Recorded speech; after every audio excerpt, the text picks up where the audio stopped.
£4 and the hairy tongues are £3.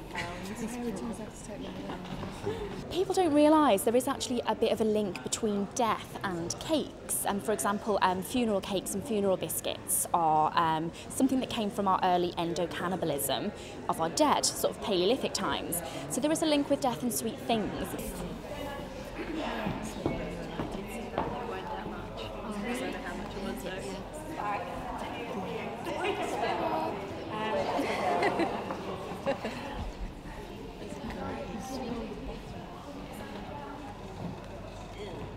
Are these cakes?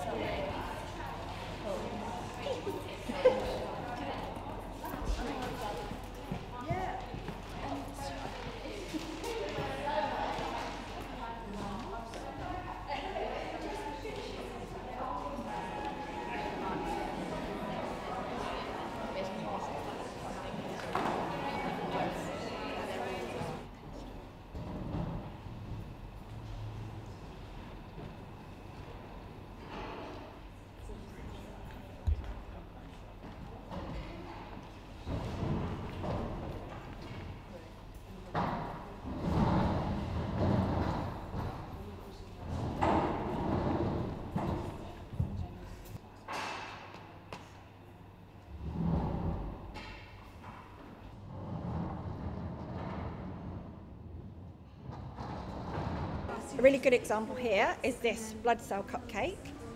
So if we actually open it and go to eat it,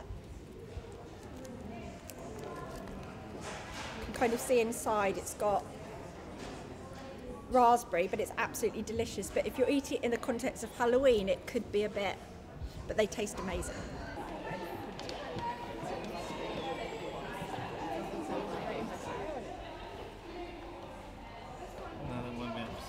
That's the healthy one though. Oh yeah.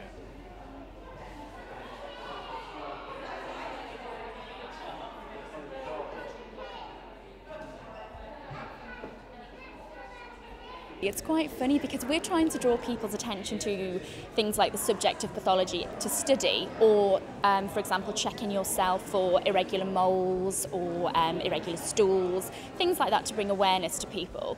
But what we're also worried about is that actually by giving people so many delicious cakes, are we now going to make them aware of those things but cause diabetes? So, but really I think everything in moderation is fine, and the cakes were really just a platform to get people's interest.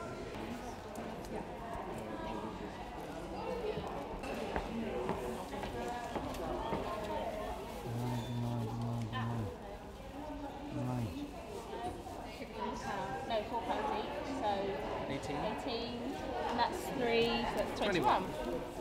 Thanks for help with that.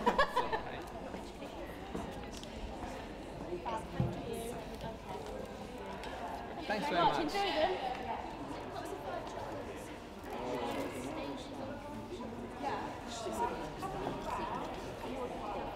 Some £5. I think people are going to find the maggot-infested cupcakes quite gruesome, and they're a double-edged sword really again, because maggots are used in therapy. I think a lot of people know that we're going back to the old ways of doing things. We use maggots to treat ulcers and to remove dead skin. However, there is also a disease called myiasis, which is when maggots infest a live person, so not the same as with a deceased. And that occurs in serious cases of neglect, such as old people or children. So if people ask about that, it's something that they won't know, and I'm hoping that that sticks in their minds and they think, yeah, okay, it's a gross cupcake, but now I'm aware of something that I had no idea about, and maybe I'll do something to combat it.